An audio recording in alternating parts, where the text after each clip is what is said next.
I never thought a pair of cufflinks would undo 12 years of marriage. They weren't mine. That's the strangest part. I've never worn cufflinks in my life. Not once. I'm more of a roll your sleeves up and fix the garbage disposal type of guy. Nothing flashy. But that night at the Moonridge Hotel ballroom, I stared at them, gleaming on another man's wrists, while he danced with my wife, like they'd been rehearsing it for weeks. I should probably introduce myself.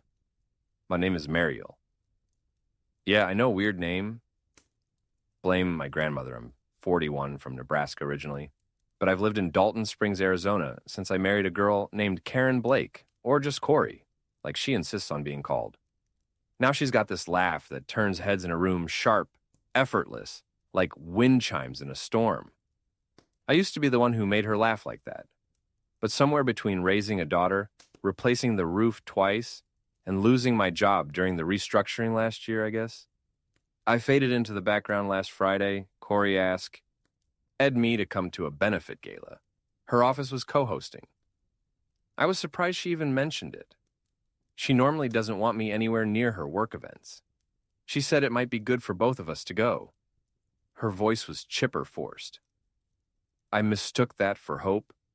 I wish I hadn't. I borrowed a blazer from my neighbor. Mine didn't fit anymore.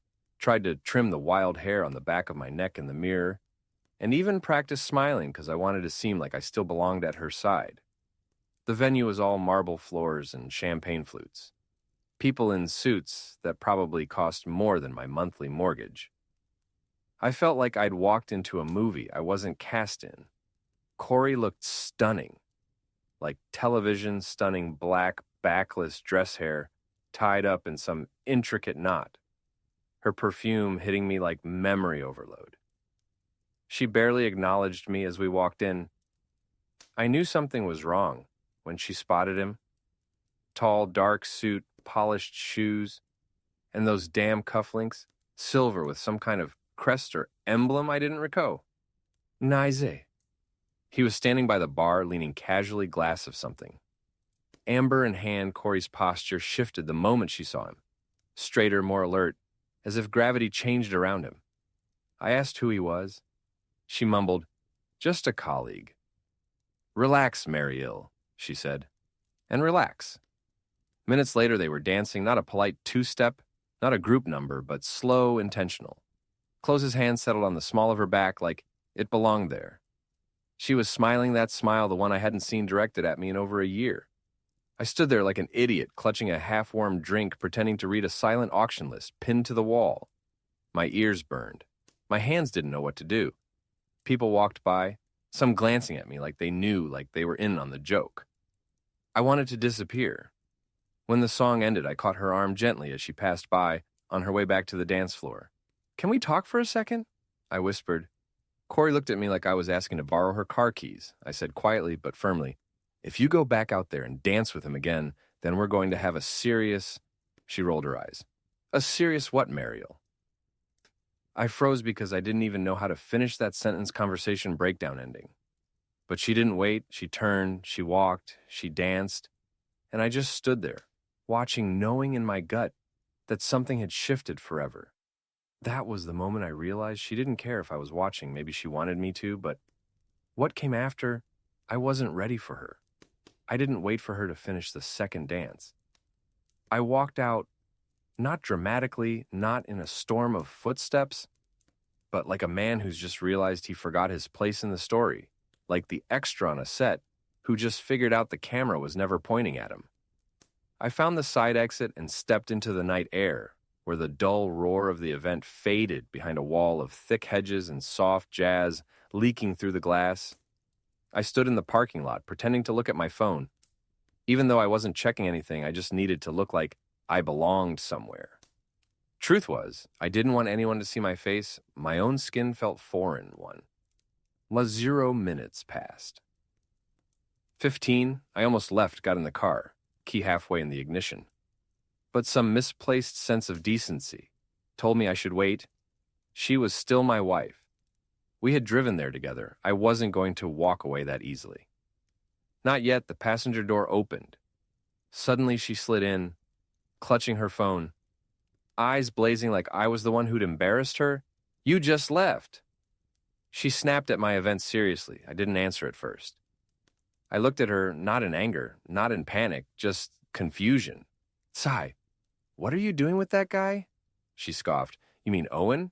He's a director. He's important. Mariel, we were making connections. Is that what they're calling it? Now, I said, instantly regretting the tone. Her glare shifted into something colder. Don't do that. I watched you, I said. I watched you dance with him. Like he was the only one in the room. You didn't even look at me. Not once. Her silence said more than any apology would have. You didn't want me there, I continued. You invited me to play husband on a leash. So the office didn't talk, but you didn't want me, not really. She looked out the window. This isn't the place to talk about this. So when is Corey? Because if I hadn't said anything, you would have kept dancing, kept smiling, maybe even followed him upstairs. If no one stopped you, that got her attention. Her eyes snapped to mine, defensive and sharp. How dare you accuse me of... Because I'm not blind, I snapped.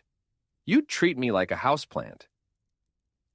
Something in the background. I sit in silence while you sparkle for strangers and come home smelling like a perfume I never bought you that silenced her, but only for a moment. Then why are you still here, Mariel? She whispered almost like a dare. Why do you keep pretending we're something we're not? And there it was, not a confession, not an apology, but something worse. An admission that this wasn't just a moment of weakness. This was the new normal. And she had already adjusted. I wanted to yell. I wanted to cry.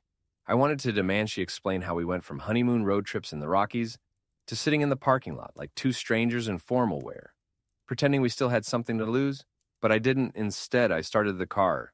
We rode home in silence. She didn't say a word, not when we pulled into the driveway, not when we got inside. Not even when I went upstairs alone that night. I laid in bed with my eyes open until 3 in K. And then something shifted in me. Not just sadness, not rage, either.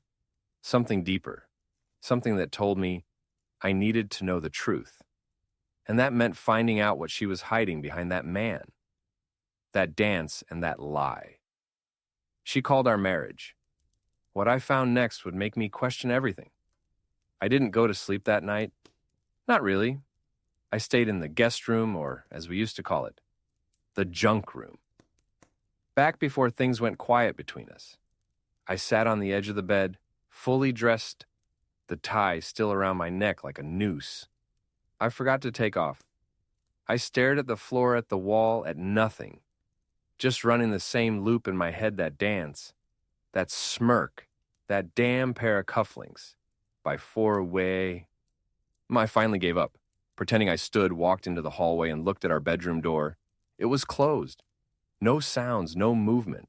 Just a thin wooden barrier between a man who was unraveling and a woman who had already left emotionally, if not physically. That's when I saw it, her phone on the hallway dresser. She always kept it glued to her hand like a second limb, but for once there it was unattended, glowing softly under the nightlight. I wish I could say. I hesitated, I didn't. My hands moved faster than my conscience. I picked it up, unlocked it. She hadn't changed the passcode in years, and opened her messages. The first thread that popped up was labeled with one word. Owen. I opened it. I should have stopped. I should have thrown the phone across the room and pretended I hadn't seen anything. But I kept reading because I needed to know whether I was crazy or whether she had made me crazy by gaslighting me into thinking our marriage was fine. The first message was from that night, a few hours before we left for the gala. Owen. You sure bringing him a good idea? Corey, he's harmless. Besides, it keeps appearances up, Owen. I don't want to hold back tonight, Sai. Then don't. He'll get the message eventually. I felt my stomach turn. My hands went cold, but I kept scrolling more texts late nights. Pictures, not graphic. Nothing that would break YouTube guidelines, but intimate him, holding her hand across a table. A shot of his watch, resting beside her wine glass. One of her in a mirror, her blouse partially unbuttoned, clearly taken in the office bathroom. Weeks of this, months. Maybe she had created an entire second world one where I didn't exist, except as a prop, a cover, a shell. The worst part, I could see it in her words. She wasn't in love with Owen. She wasn't chasing passion or romance. She was chasing freedom, an identity that didn't involve me. She had stepped out of our life and never looked back at 512A. She walked into the hallway. I didn't hear her footsteps. I didn't have time to put the phone down. She saw it in my hand, saw my face, and just froze. Her mouth opened slightly, but no sound came out. I didn't yell, I didn't accuse. I just looked at her and asked how long she glanced at the floor like she was doing calculations. Like the answer was math and not betrayal about for months. She whispered, but it wasn't supposed to become a thing. It filled something I didn't know was missing. I laughed, not because it was funny, but because my heart didn't know how else to react. That's poetic. I said, you know what I miss, Corey? I miss being missed. I miss being seen. I miss my wife. She stepped forward. Marielle, I didn't mean... No, I interrupted. You meant it every word. I just wasn't supposed to find out. I was supposed to stay invisible, but now I'm not. She reached for my hand. I stepped back that moment. That silence between us felt louder than any argument we'd ever had, and then as if on cue, her phone buzz. D in my palm. Another message from Owen. So did he figure it out, or is he still playing house? She didn't deny it. She didn't snatch the phone away. She didn't cry. She just turned and walked back into the bedroom, and I realized something that scared me more than the messages ever could. She wasn't sorry, not for the affair, not for the lie, not even for how she made me feel. She was only sorry that I had stopped pretending I didn't sleep that morning either. The hours after I read those messages, after she saw me holding her phone, were a blur of blank walls and whispered thoughts I couldn't shut off. I sat on the edge of the guest bed again, staring at my suitcase, wondering if I should start packing, wondering what you even take when you're leaving a life behind what qualifies as yours, when the person you loved has already mentally relocated to someone else's arms around 7:30 a. Man, I heard her moving around the kitchen. She was making breakfast. The woman I just caught exchanging secret flirtatious text with a man who called me furniture had the nerve to fry eggs, like we were any other married couple on any other sleepy weekend morning. She even turned on the coffee maker, the one I bought her on our 8th anniversary. I heard it sputtered to life like it always did, steam hissing like it was angry too. I didn't want to go down there, but something in me needed to see if she would lie to my face again, maybe just to prove to myself that she was real, and not some cruel dream. When I walked into the kitchen, she didn't look up. She slid an egg onto a plate and said, "Do you want toast?" And I just stared at her. Her hair was messy, still in that knot from the gala she was wearing, an oversized sweatshirt, mine actually. And she had the same face I married, only now it felt like I was looking at a stranger wearing my wife's skin. "You're making toast?" I asked quietly. She nodded like nothing was wrong. Figured you might be hungry. Hungry? That was the word she chose. Not sorry, not please. Talk to me. Not even, let's fix this, just breakfast. I read everything, Sai. You can't just feed me eggs and make it go away.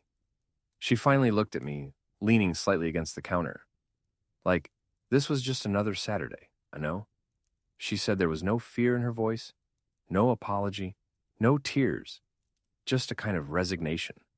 Like she had already rehearsed this moment in her mind, and now she was simply living it out. I sat down across from her at the table, my hands resting on the wood I had sanded and stained myself. 6 years ago, that table held family dinners, birthday cakes, report cards, and burnt lasagnas, and now it held betrayal thick in the air between us. I said, "You could have told me." She didn't flinch. "You would have left. That was your choice to make." She paused for a second, then said something that genuinely broke me. "I didn't think you'd care this much." That hurt more than the texts, more than the dancing, more than the smile she gave to Owen. "I didn't think you'd care this much." It was the final confirmation that I had become invisible to her long before that ballroom. I had faded into background noise so thoroughly that my heartbreak now seemed like an inconvenience to her. "You didn't think I'd care?"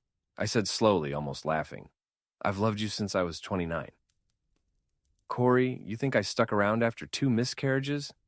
Your panic attacks, your career, pivots, just for convenience. I gave you everything you think I didn't care." She looked down, tracing a crack in the tile with her bare toe. I didn't mean it like that, but she did. She just didn't expect me to hear it. After a long silence, I said, "So what now?" "I don't know," she whispered. "Do we talk to someone? A therapist? Try whatever people try." I didn't answer. Not right away, because somewhere deep inside, something had shifted again. I wasn't angry anymore. I was just exhausted, worn thin and tired of being the only one who still believed in something. We had clearly both outgrown. "No," I finally said. "We're past therapists." She blinked. "Then what are we?" I looked at her, and for the first time in over a decade, I said something that felt like truth instead of survival.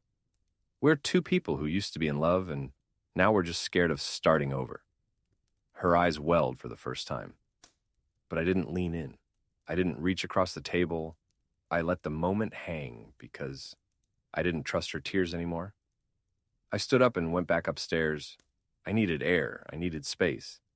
But most of all, I needed a plan, because love, it turns out, doesn't disappear in one night. It dies slowly, like toast, left too long in the heat. The next few days moved slowly, or maybe I just lived them in slow motion. Corey acted like we were in some kind of limbo, like she could move through the house without consequences, as if the air wasn't thick with tension. She still poured herself morning coffee, still checked her emails. On the couch, still changed into her gym leggings and went out for a run like clockwork. Except now I no longer asked where she was really going. I didn't want to hear. Another lie delivered with that casual voice she'd mastered so well. I started documenting things. I know how that sounds, creepy, desperate. But after 12 years of building a life with someone, the idea that you might need evidence to protect yourself from them, that does something strange to your soul. It began with receipts. One morning, she left her gym bag by the door, slightly unzipped inside. I found a folded bill from a hotel bar, 2 towns over 2 glasses of Pinot Noir, 1 shrimp cocktail. The date matched the night she told me she was at a women's self-defense class. I took a picture. I didn't confront her. Not yet that same evening, I searched our joint bank account. I hadn't looked at it in weeks, maybe months. And why would I? She handled the bills, and we always kept things even, at least I thought we did. But there it was, a $273 charge to La Bellina Jewelry, another to Villa Lucero Day, Spa a third to a boutique florist in Ridgefield that specialized in exotic arrangements. She never wore new jeweler. You around me, she never brought flowers home, and she sure as hell didn't come back glowing, like someone who just had a massage, all those things. They were for him, the man with the cufflinks, the one who danced like I wasn't even there. Every discovery felt like another floor giving out beneath me. But I wasn't falling anymore. I was preparing for the first time in years. I was looking at my life without filters, without excuses, without that blind loyalty I once wore like a badge of honor. I scheduled an appointment with an attorney, 2 towns over, not someone from Corey's networking bubble. A quiet older guy named Vernon Callahan with wireframe glasses and a blunt way of talking. I brought him a folder with everything, the texts, the receipts, the photos, the bank activity. I expected sympathy, maybe even a little encouragement. But Vernon just looked at me and said, "Do you want revenge or freedom?" That question hit harder than I expected, because somewhere inside, I did want revenge. I wanted her to hurt the way I hurt to feel, the loneliness I'd swallowed every night while she snuck away into someone else's fantasy. But more than that, I wanted clarity, a clean slate, a version of myself that didn't have to tiptoe around her moods or pretend I wasn't bleeding inside. "I want out," I told him. He nodded. "Then, we'll make sure she doesn't take the house with her when she leaves," when I walked out of that office. The sun hit differently. Not warmer, not colder, just real sharp, like I was finally seeing the world through clean glass. Instead of the fog of denial that night, Corey came home late again. Her makeup was fresher than it should have been for someone who worked late, and her smile dropped the moment she saw me sitting on the couch. I wasn't watching TV, I wasn't scrolling my phone, I was just sitting there, waiting. "We need to talk," I said, calm and flat. She froze, standing by the hallway like she... As already planning an escape route, I pointed to the folder on the table. "I know about Owen, I know about the hotel, I know everything." For the first time, she looked afraid, not sad, not sorry. Afraid. "What are you going to do?" she asked, and I just looked at her. This woman I used to believe would grow old with me, and said the one thing I never thought I'd be able to say, "Nothing right now. Because I want you to sit in this house, sleep in that bed, and eat those eggs, knowing that I'm already gone. Not physically, not yet. But I've left you emotionally, completely, and soon legally." She opened her mouth to say something, but no words came out. And for the first time in this entire nightmare, I felt something close to peace. Because the truth wasn't just out, it was mine. Now I didn't leave the house right away. That would have been too easy for her. She would have spun it. Like I stormed off, abandoned. The marriage cracked under pressure. But I knew better. Now this wasn't about escape. This was about control. Not controlling her, but finally reclaiming myself. My time, my dignity. So I stayed. I ate in silence, slept in silence, moved through the days like a ghost with a pulse. And Corey, she didn't know how to deal with it. I wasn't yelling, I wasn't asking questions. I wasn't playing the part of the wounded husband who begs for closure. That's what she expected. Instead, I was calculating, not with rage. But with patience, I started clearing my space slowly in ways she couldn't track. All at once, not packing, not yet. Just removing every drawer, every shelf, every closet I touched was left lighter. I scanned old documents, backed up photos onto encrypted drives, moved passwords to a separate account. I started logging out of things, cutting emotional and digital cords, one at a time. I even moved my clothes out piece by piece, a few shirts at a time, went into my gym bag, which I forgot in the trunk. Then, my favorite pair of boots disappeared from the closet and found a new home under my desk at the office. She didn't notice, or maybe she did, and was too afraid to ask. One morning, while she was in the shower, I pulled down the wedding album from the top of the shelf. Not because I missed it, but because I wanted to feel nothing. I flipped through the pages like a stranger, that picture of her at the altar. I used to think it was the most beautiful moment of my life. Now I just saw someone smiling while holding a promise she had no intention of keeping a week after the confrontation. I scheduled one final call with Vernon. We agreed to serve the divorce papers on a Thursday morning strategically chosen because it was Corey's wellness day, and I knew she'd be home alone. I didn't want an audience. I didn't want drama. I just wanted her to open the door and find what she never expected, the ending. But before that day came, something else happened, something I wasn't ready for. Our daughter came home, Jenna.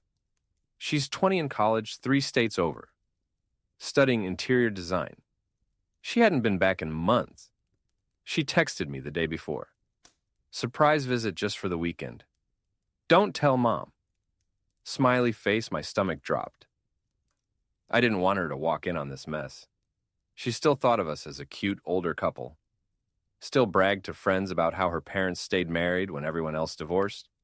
She didn't know the cracks had become chasms when she arrived. Corey acted like everything was perfect.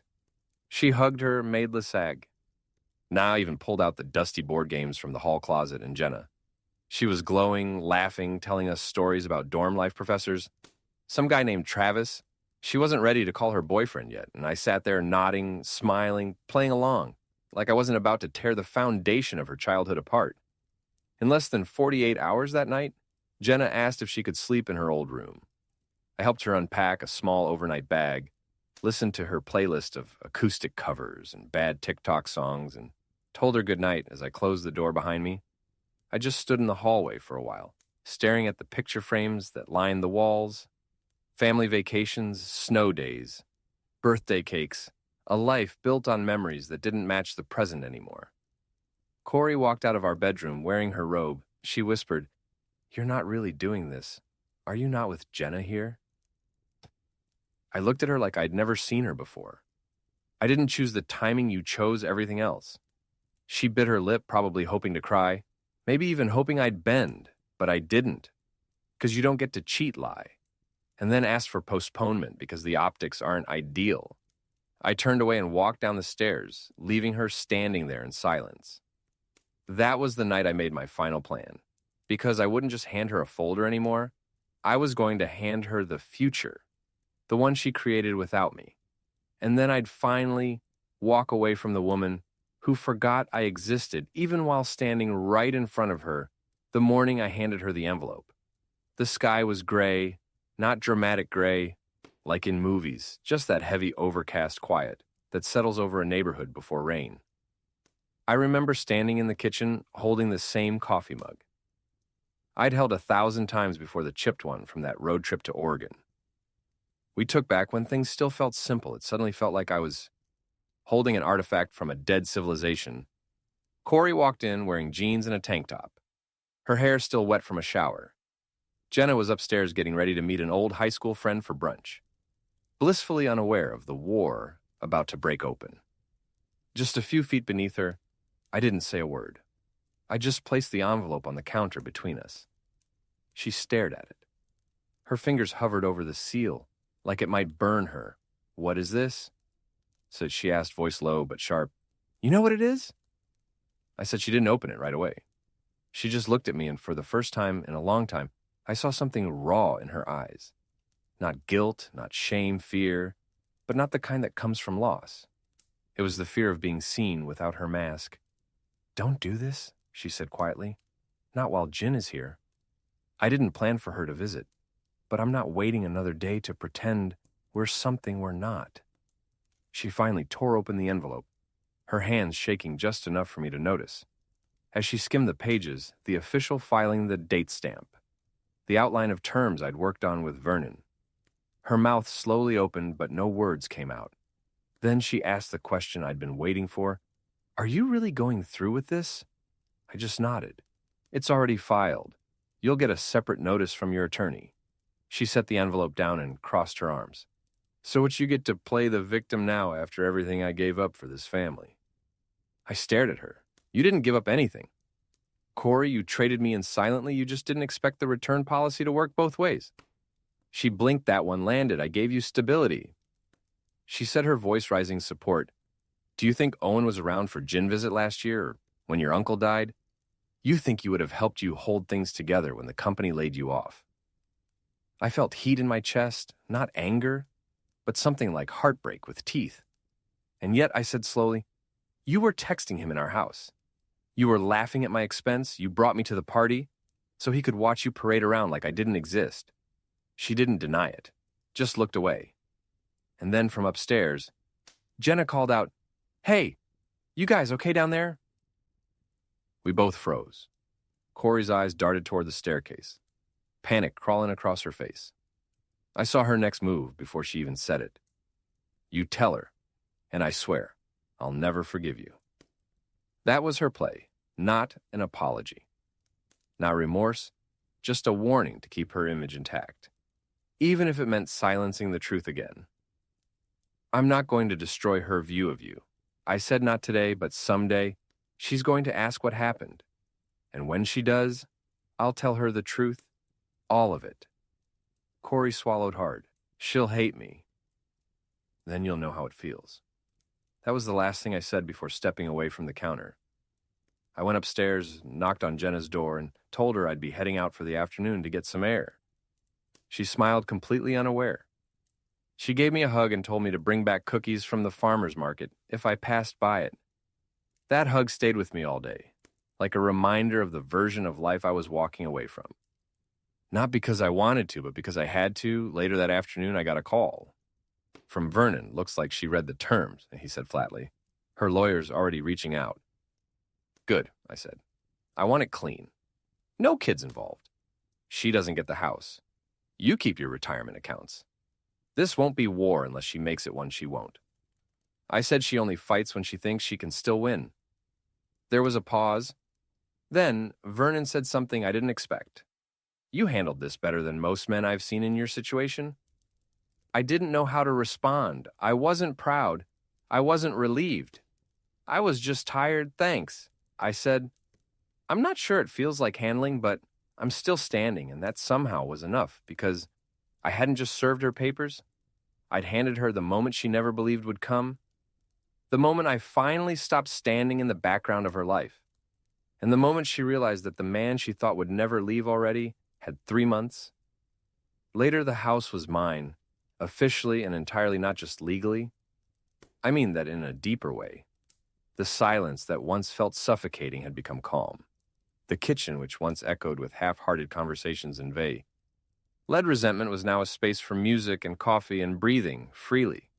The bedroom, once a museum of broken intimacy, had been repainted, refurnished, and reclaimed. Corey moved out 2 weeks after the papers were finalized. There were no tears, no screaming. She packed quickly and precisely, like a woman leaving a hotel room. She'd overstayed. She didn't hug me goodbye. She didn't ask if I was okay. But as she closed the front door for the last time, I heard her pause on the porch. She didn't say anything, just lingered, and then she was gone. Jenna came home again a few weekends after that. I was nervous, unsure of how to frame everything, unsure how much she already suspected. But to my surprise, she didn't seem shocked. She sat across from me with a mug of tea in her hands and said, "You don't have to explain, Dad." I saw it coming a long time ago. I just didn't want it to be true. I nodded. I didn't want it to be true either. She reached across the table and squeezed my hand. "I'm proud of you," that sentence. So simple, so unprompted, shattered something in me, in the best way possible. Not because I needed validation, but because, for the first time in years, I felt like I had shown up for myself and someone saw it. Not long after that, I started hiking again. I met a group that does early morning trail runs every Saturday just outside Dalton Springs. I go for the air, the quiet. The people don't ask many questions, and I don't offer much. But being out there, sweating beneath the pine trees, miles from anything that used to define me, it's become my ritual, my release. There's a woman in the group named Elise. She's not flashy, not overly chatty, but she has this way of listening, really listening when you talk. She smiles with her eyes.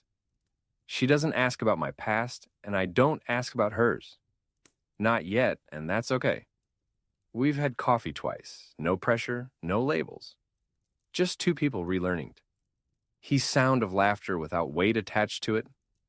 Some nights, I sit on the porch with a book and a blanket, and I look up at the stars. I used to do that with Corey back in the early years. We'd make wishes, dreams, promises. Now I just sit, breathe, and give thanks that I had the courage to walk away from a love that no longer loved me back, and the beautiful unspoken truth I didn't fall apart. I found myself one quiet, painful, liberating step at a time. So, if you're reading this and sitting in a marriage that feels more like a performance than a partnership, I won't tell you what to do, but I will say this. You don't have to stay invisible just because someone got used to not looking at you. You're allowed to matter, even if it starts with something as simple as saying nothing and finally walking.